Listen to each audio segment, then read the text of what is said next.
Hello and welcome to Village Hero, the second of the Hive Mind Hullos. What had happened was something a little like this. A little like this. Why didn't you have this before? I don't know. Okay, so over here on this Horcrux Redux thing was the first Hive Mind Hello, because I was like, this guy, he's pretty cool. He wants to have a talk. It should probably be a talk we have in front of people, but he's not going to start a channel or anything. Oh, never mind. Here. I'm going to read the cantos, the poem part of Pale Fire by Vladimir Nabokov. I'm going to read each canto as its own video. They should be about 10 minutes or less in length. Um, if anybody's interested and likes them, I'll go to the next canto, or maybe I'll just like it so much I'll keep doing it. But though we did in the talk we had in the Hive Mind Hello we had in here, we brought up the hero's journey and discovered that neither of us knew very much. So Stumpps, also from the Hive Mind, who's appeared on a couple of streams if you're following close, um, has volunteered for another Hive Mind Hello, where he'll introduce himself, and then we will discuss this hero and the village and the nonsense that we tried to talk about in that their other thing. But first, of course, I give you your savings throws against the mind control of me and Stumpps himself. Survival, social, wisdom, or heart. You choose. If it's over 10, you take half damage from the mind control. If it's under 10, you take full damage from the mind control. But remember, Embody, we want what's best for you. Stumpps, what are you going to pick? Wisdom. Okay, and now the rolls we've all been waiting for. Choose! Survivalist.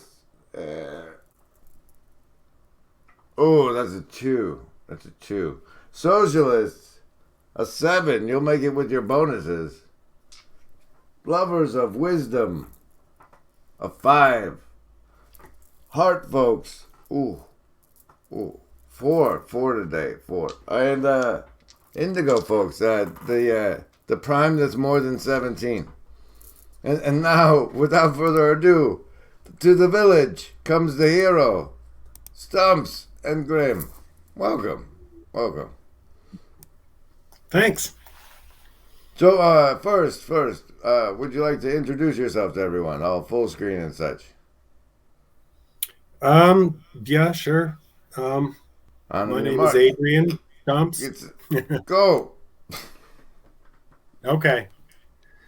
Um, my name is Adrian Stumpp. Grim calls me Stumps, and that's fine. Everyone can do that if they want.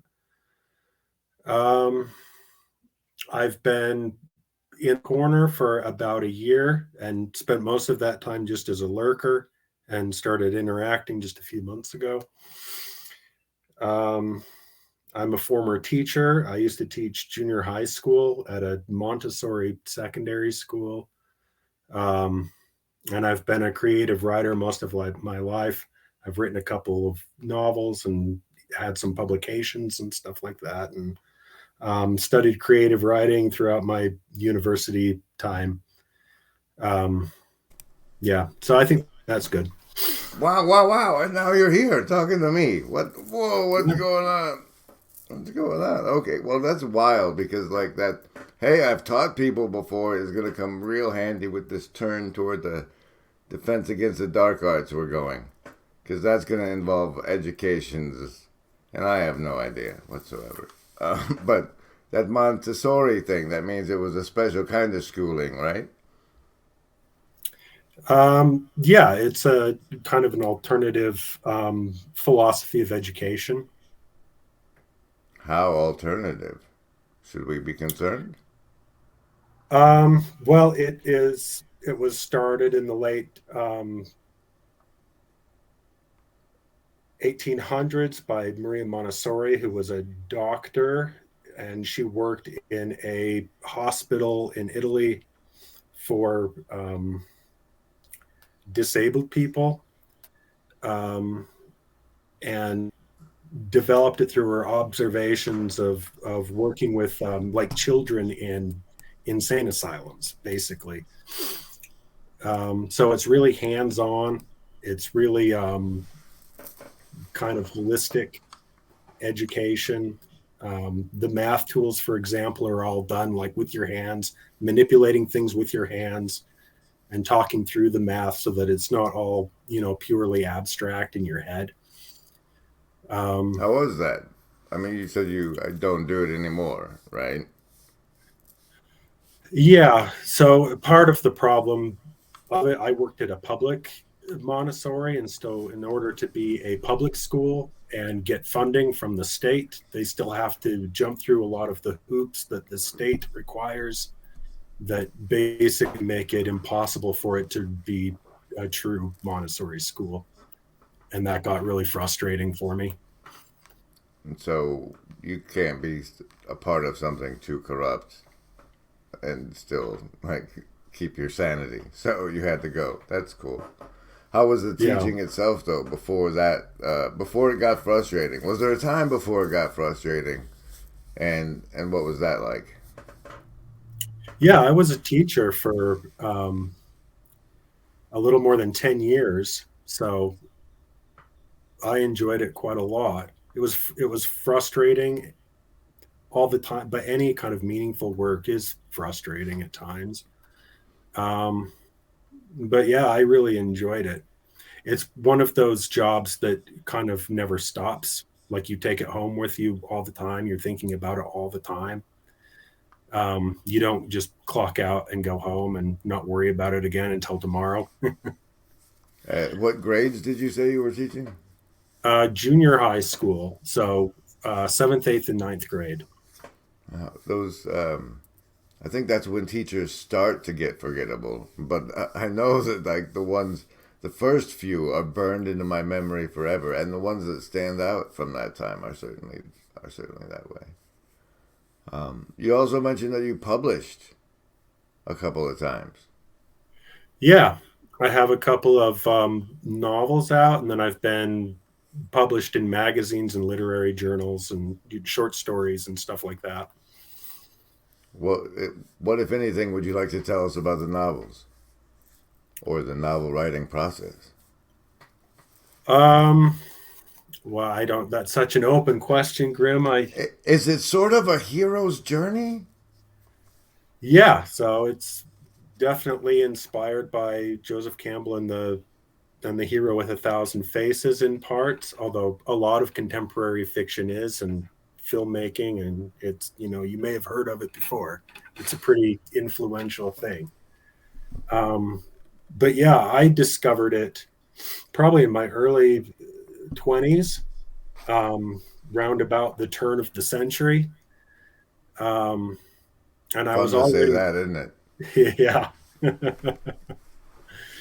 I was already writing seriously and knew I wanted to be a writer and was working on novels and stuff when I kind of discovered it. And the first thing that kind of attracted me to it was that Campbell really doesn't just emphasize on kind of what's good narrative structure and what's fun storytelling, although there is a lot of that in it.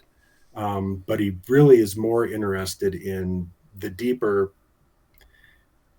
meanings and purposes and kind of symbolic structure of story.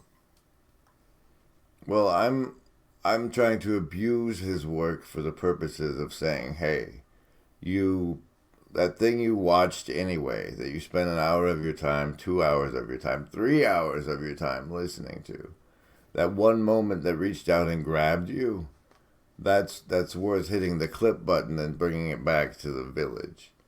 So, to the extent that's what I'm trying to do to his work, how much of it is a natural fit, do you think? So, I mean, it is, but it's in the kind of diving into that, like, why was that worth clipping? What kind of resonated with you about that? And what is it like doing inside you? And then that also fits in a larger structure, which is where it fits kind of in the arc of the story. You know what I mean? Um, So that Can you go can ahead. you can you give us a run through working walkthrough of the hero's journey a la Campbell as best you can for the purposes of the rest of this conversation? Yeah, sure, a quick one.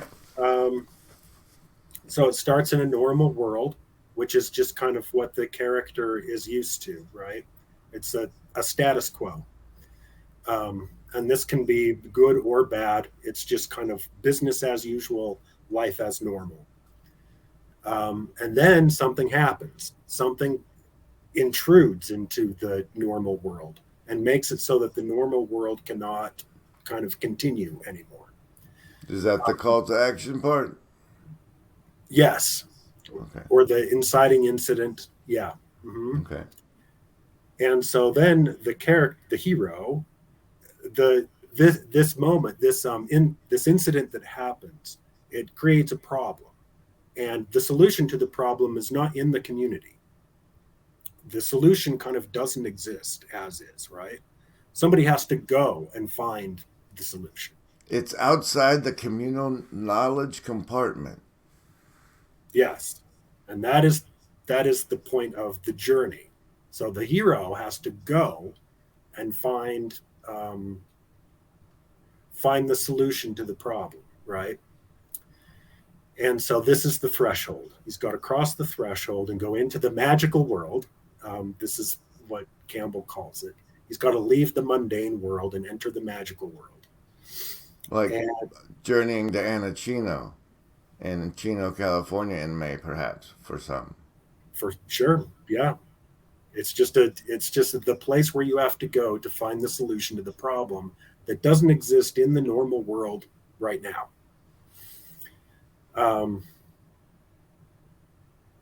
And then, so the kind of middle, there's a lot of different little parts and motifs and stuff, but generally they fall into three categories. He's going to collect some like magical weapons or psychotechnologies, tools that he's going to need, and he's going to meet friends and allies, people that are going to help him on his way, and he's going to face tests, trials that he has to overcome, right? And all of this is preparing him to be able to receive the knowledge or the boon. Campbell calls it a boon, which is just the thing that it's the answer to the problem, right? The thing that is going to solve the problem. Campbell's The word boon. the boon. Boon's gonna fix it, yo. And then at the end, once he has recovered the boon, then he has to return and make his way back to the normal world and share the boon to heal the world, right? And so this is the part that frustrates me the most about the way people use the hero's journey to tell stories, is they kind of do short shrift to that last critical part. There's usually a lot of like getting there and a big to do about the climax, the kind of final battle part, right? But the whole point is the return and the sharing the wisdom that you have learned. And that is usually not even in stories. And when it is, it's very small right at the end, you know? Here's the medal the hero got. Yeah. Yeah, the medal that he got, and well, like you were talking with Josh the other day about Tombstone.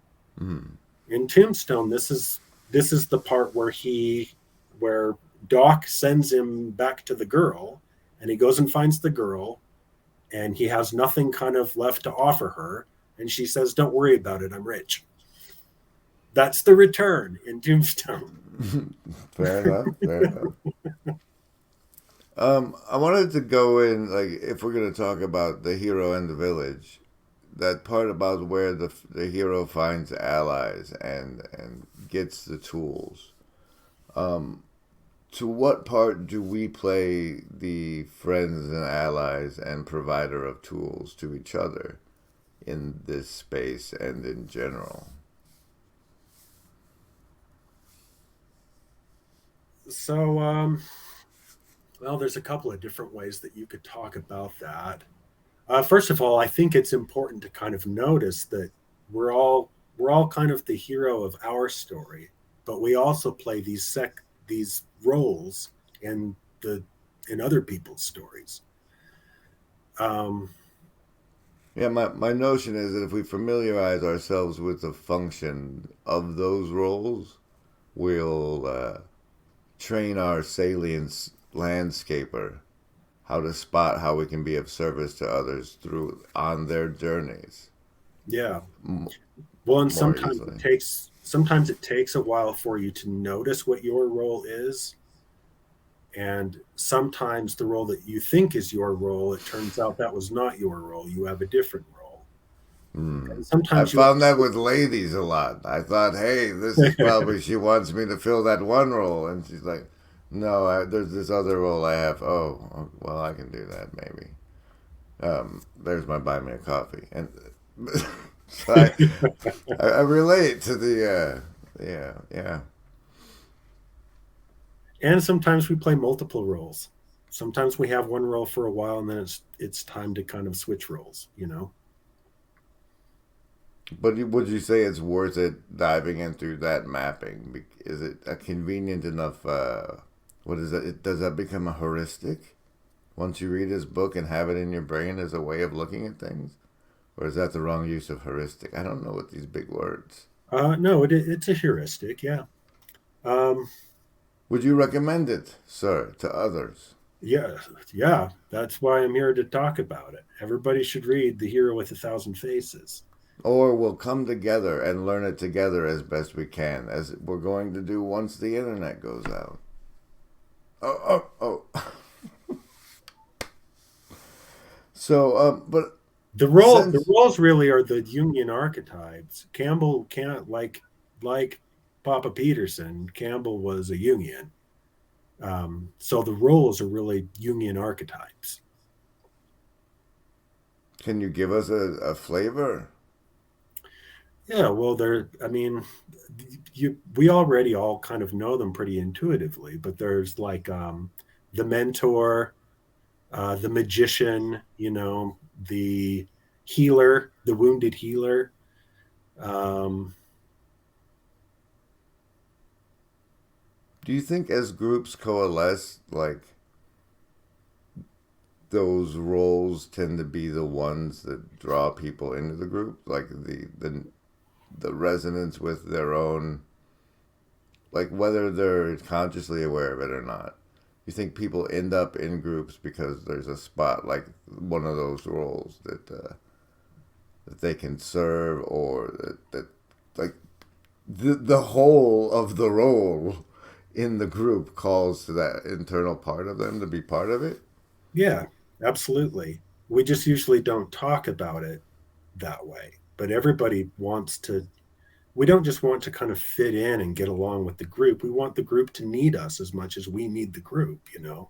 We want that to be reciprocal. How much of it goes into the village and the campfire?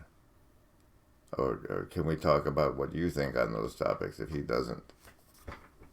No, he talks about the village quite a lot. For Campbell, kind of categorically, there are two types of myths. One of them is about how to take your place in the community.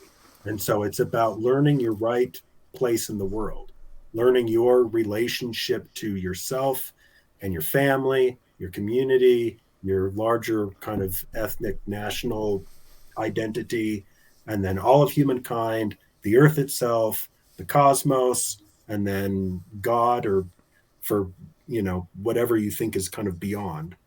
Or so like orientation day when you start at T-Mobile. You're orienting yourself, right? You're finding your right place in the universe. Who am I and where do I fit? What do I do? Like, what is my function, right? What am I for? Mm. How am I useful? And that's one of the types of myths he That focuses on. that's one of the broad kind of categories, right? The other one is what the hero myth is, which is it's about individuating, and so that's why there is a hero. It's kind of about it's about how to be an individual in a group without becoming just a cog in the machine. And so you stay oriented to your right place in the universe, but you're also able to function in the group. You're like, your right place in the universe is actually your kind of individuatedness. This is my place. I am the one who does this, right? I'm the drunken But doctor. Or the wounded. That, I guess that's wounded healer, right? The drunken doctor. the drunken doctor would be the wounded healer, yeah. But the machine, the kind of culture and the group, it has its own designs on you and what you are and what you're for and what you should be doing, right? And it's not necessarily concerned with your kind of soul and what it should be doing, what your destiny is, what your doesn't really care about you as you. It cares about you as like how it can use you. You said There's tension. the machine, and you also said the group. So the village. The village. Sure, yes. I mean, in the kind of small sense, it's the village, but it's also just culture writ large too. And you said it doesn't care, but like, what if in a village it kind of does, and what if the group, wanted what was best for? Remember, Embody. There is no agency. We want what's best.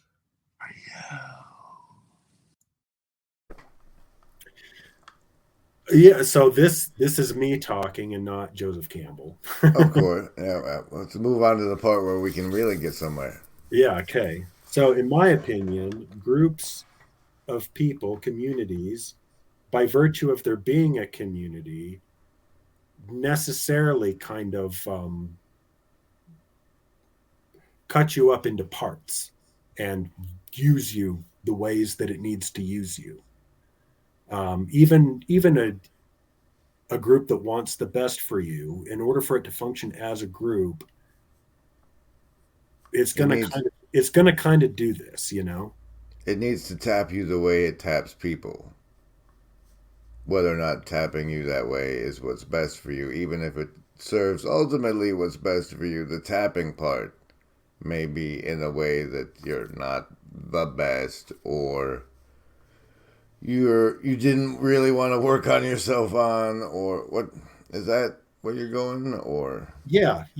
And so that, like, a really kind of conscious community that really genuinely does make it important to care about the people who are members of it, probably can avoid this to an extent, but again, this is just my opinion. I think just for a group to function, it kind of has to not care too much about the kind of needs of the individuals in it.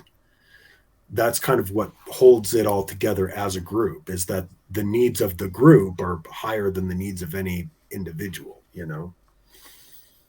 And so there's this tension. I'm not trying to throw like groups under the bus. I'm just saying there's a tension. No, I agree. I think the structure of the thing itself needs to be separate from the cohesion, because the cohesion is from the people doing the thing together.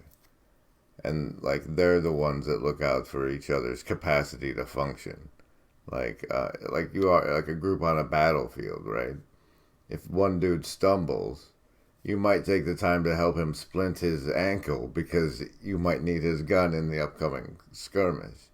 And so in that way, the group cohesion is not supposed to come from the machine mandating it, I don't think.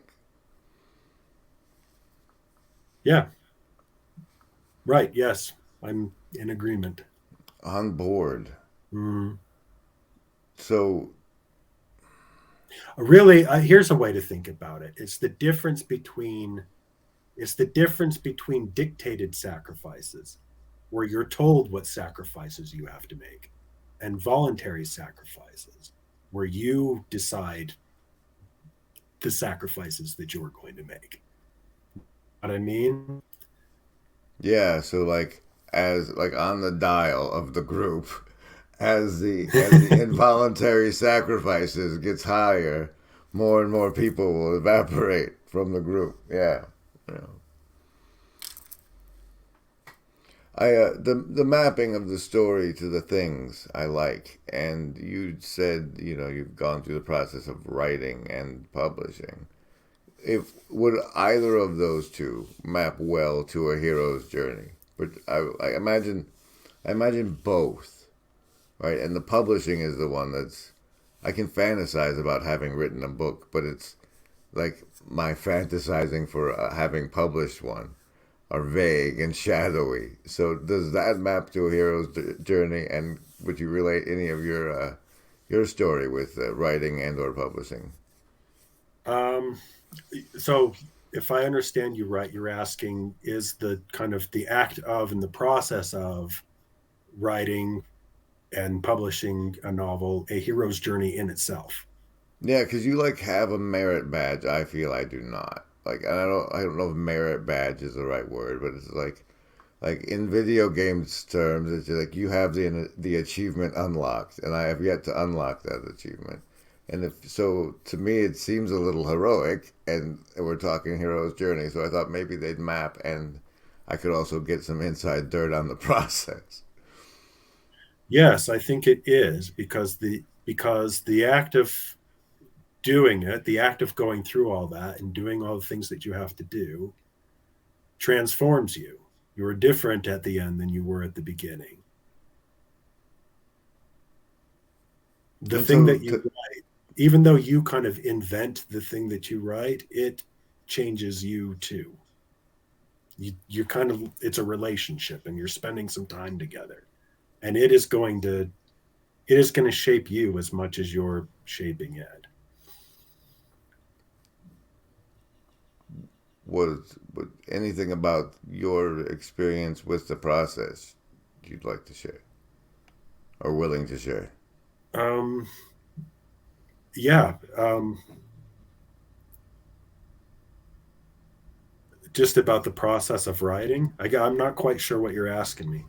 It's like, yes, this hero's journey of going from a haven't written a book to having written a book, or from having written one and not having it published to having it published. Those journeys. Any of your anecdotes from there, perhaps? Um, I don't, well, the thing about being a writer is it's really not that interesting to watch from the outside. So I don't know that I really have a compelling anecdote, but I can go through some of the kind of, what it's like and how you kind of get yourself through it. What was the Uh, first hurdle to publishing once you felt like, I don't know, I'm assuming you had written your manuscript and some people and friends had, or you'd gone to a person and it was an edited thing and you were ready to, what, shop it around? Is that how that works? yeah. Yeah. So you have your thing, and then there are guidelines. You go to kind of publishers and look on their websites, and they'll have their guidelines of how they want you to send stuff. There's usually they want you to write a synopsis and send the first chapter. They'll have a criteria of things that they want you to do. You make this little kind of package together, and then you send that to them, and then you like wait for the rejection slips to flood in. And that's the correct attitude from the first time you start sending one to have with you, right? Yeah, you'll Or it get will kill you yes, if and you're then not prepared to face that sort of rejection. yeah, and there is kind of a dark night of the soul that you go through when you're in that place. And it spills over into even like when you're writing, because as you send stuff out and it gets rejected and you feel like nobody really likes you or nobody understands what you're doing, and then you start to think, well, maybe I'm just not that good. Maybe I really don't actually have anything really worth saying that anybody else really, maybe it's just my ego that thinks that I am a writer. Maybe I'm about to learn a harsh thing about myself. Yeah, so there's kind of there's a lot of there's a night of the souls that comes with it for sure. So how was it? Are you happy with the book that's out? Yeah, I have lots of emotions about it. When I pick it up and kind of turn through it, there are things that I'm really proud of and things that I'm really happy with. I'll read parts of it and be like, man, did I write that? That's really good. And then there are other parts where I'm still kind of like editing it in my head, even as I just kind of try to appreciate it. I'm still thinking, oh, I could have done that better, Well, I want to be able to hold it up much like this one and show it, see what your face looks like when you see your own book in somebody else's hand on camera. So I'll get the links for that. We can put it in the description afterward. I'm sure people can buy it somewhere now, right? Yeah, Amazon is probably the easiest place to buy it. Yeah. Oh, we will provide the links. We're so courteous around here. You said, I believe, like, I've been in the corner for about a year, which would mean, watching the what I call Peterson donut of material from either Pastor Paul, Vervaeke, Pajot, or that's. Would you say that when you say you've been in the corner, do you mean like in the audience with the rest of us for those, or did you mean something else by that? No, I've been doing that for longer than a year. I mean, like, right, kind of in the corner proper, I guess. You and Chad and Pet Cow and creators, kind of more like that. The people that kind of conglomerated around Paul, I guess. The earlier, like Peterson, Pajot, Vervaeke, I came to them through Joseph Campbell, because Joseph Campbell had always kind of been in the back of my head, and Joseph Campbell was really kind of the way that I oriented myself to meaning crisis before the term had really even been coined yet, Does that mean you ended up on a follow your bliss path? Yes. Yeah. Which is another thing that Peterson really seems to misunderstand and get wrong. The couple of times I've seen him talk about it, he doesn't really seem to understand what follow your bliss means, at least the way that Campbell meant it. I would say it seems like he strawmans it. And I'm curious. It feels as though he says it's not a good way forward. Just kind of do whatever you want and pursue hedonistic desires and just do whatever kind of feels good at the moment. And he talks as if that is what follow your bliss means. Like the bumper sticker version. That's why I think it's a straw man, right? Yeah. Like if you see the bumper sticker, follow your bliss, and then take that as a life philosophy. But that's not what Campbell means at all. No, Campbell is taking it from, I believe it's a Hindu source that he has taken it from. It's some yogi that I believe it's a yogi. It might even be from like a Hindu scripture, like the Bhagavad Gita or something like that. But it says that there are 3 roads to the divine. And I believe they're wisdom, rapture, and bliss. And Campbell, when he talks about it, he says, well, when I saw that and I thought about it, I didn't really understand I knew that I wasn't wise.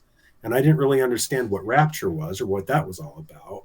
But I understood bliss. I knew that feeling. I knew the feeling of bliss, and I knew where I was when I felt it. And so I can lean into that, and that can be my kind of opening into, or my threshold, my thing that I can hold on to kind of grope towards the divine, is through bliss. And you resonated with that? Yes, and in a very similar way, because I don't know. I've always been a storyteller. I've always been a writer.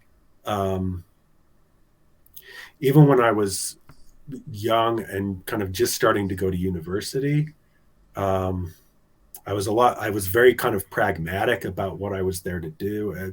I'm a first generation college student. I'm the first male in my family, and like the long line of my family, to make it past the 8th grade. So I was a first-time college student. First-generation college student, very pragmatic about it. I kind of tried some different things, really trying to focus on something that would like end up being a job, and make some money. I thought I might be a lawyer at one point, because I'm pretty good at arguing, and I'm pretty good at writing, and I like history, and I like to read, and I like those kind of things. I thought, well, maybe I'll go to law school. And I tried lots of different things: psychology, sociology. I mean, pretty much all things in the humanities and the social sciences, because that's where my interests were. But eventually I just ended up getting a degree in English, because all I really wanted to do was write stories. So, and then I, figured out a way to kind of put bread on the table and a roof overhead around that. But my time at university really ended up not being about getting a job at all. It was about learning to write. So yeah, the follow your bliss really resonated to me, because it was kind of like I could rationally explain to myself why I should be doing all of these other things, and why they were more important and more practical and a better use of my time and my money. But really deep in my heart, I didn't care, None of that really actually mattered to me as much as it's supposed to. Would you say, what's the thing that doesn't feel like a denial of self? Yeah, that's not a bad way to put it. And is your bliss in the moment where, like, between you and whatever device is putting it into the paper, or on the paper now? I don't know if you laptop it, or what your process is these days. But is that the moment of bliss? Is that the dragon you're chasing, the high? No, it's the whole thing. It's the whole thing. It's the like working through a little problem that you're having, not quite understanding how to get things right while you're washing the dishes, and you're just kind of working that over in your head, thinking about it while I'm driving to work, sharing little bits of it with my wife as it goes, because I won't let her read the whole thing until it's done, but I'll give her these little kind of snippets along the way, and then see how they kind of like, that's some feedback, see how she's liking it or not liking it. It's just a part of the way that you live life. It's a way of living, Does that mean you're on your third book? Yes. So I have the one that's published. I have another one done that is in the editing process, and I'm working on a third one. And I have a novella that I've had done for some time and just kind of shelved for a while, that I have recently pulled out, and I'm just cleaning that up and getting it nice and ready. And I'll probably publish that myself, because it's really hard to get a novella published. So I'll probably publish that myself here pretty soon, in the next few months. Have you infiltrated this community as part of research for your next book? Not intentionally, but but everything you do is research for your next book when you're again, it's a way of living, you know, it's a way of being.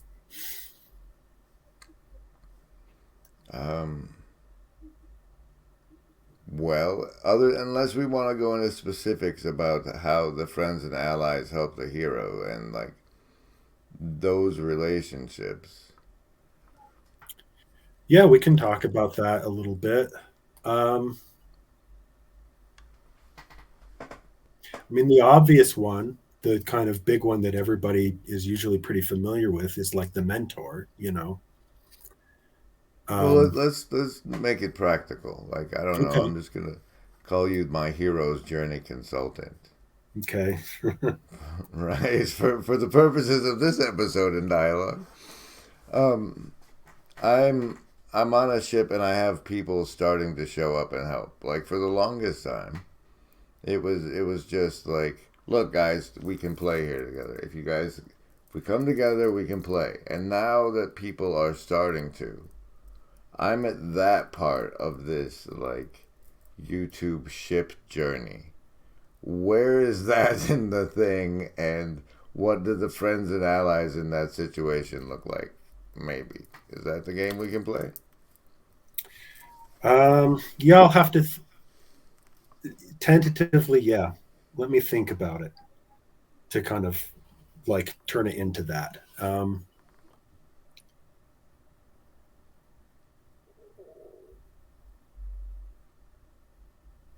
Well, the first thing is that the friends are, a lot of times the friends are the ones who provide the magical implements, like the weapon, the psychotechnologies and the magical weapons and the, you know, the sword of truth and the shield of whatever, the cloak of invisibility, you know.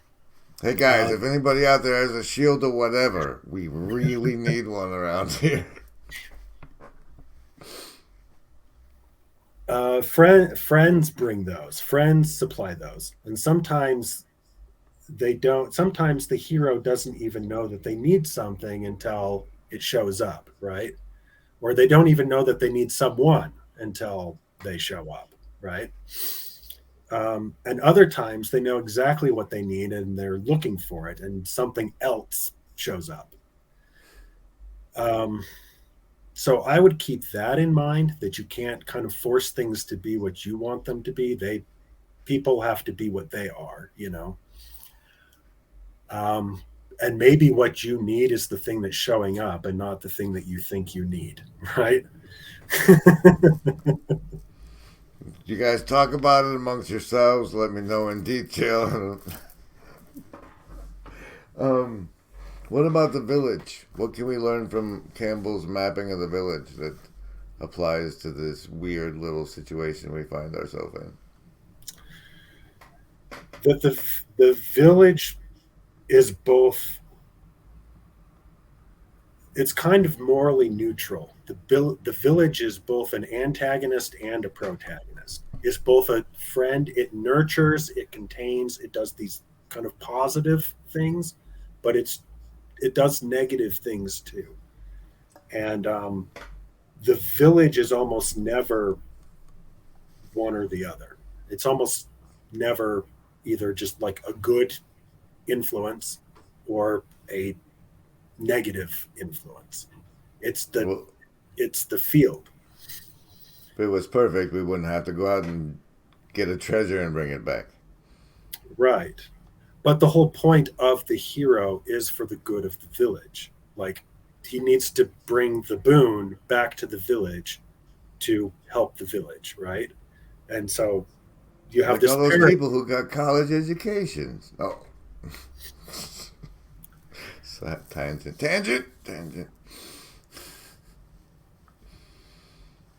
But yes, we need to bring the boon back. Yeah, so the village is the whole point. So I mean, how do I want to say this?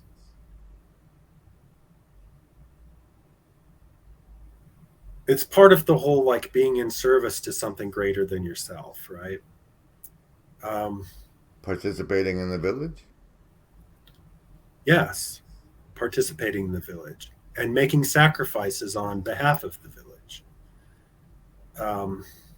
which, going on the journey, I don't just mean like the ultimate sacrifice, but even just like going on the journey to solve the problem, that is a sacrifice. You could be doing other things. You could be one of the people who who have the attitude of chaos is a ladder, right?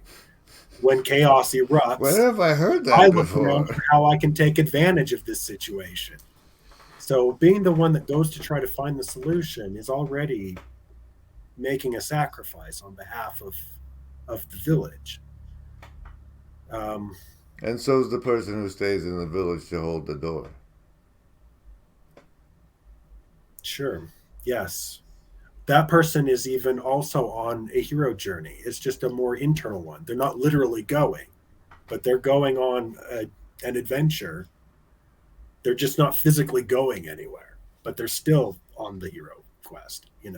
They're still, in order to be the person who holds down the fort, they're going to have to become someone that they are not right now.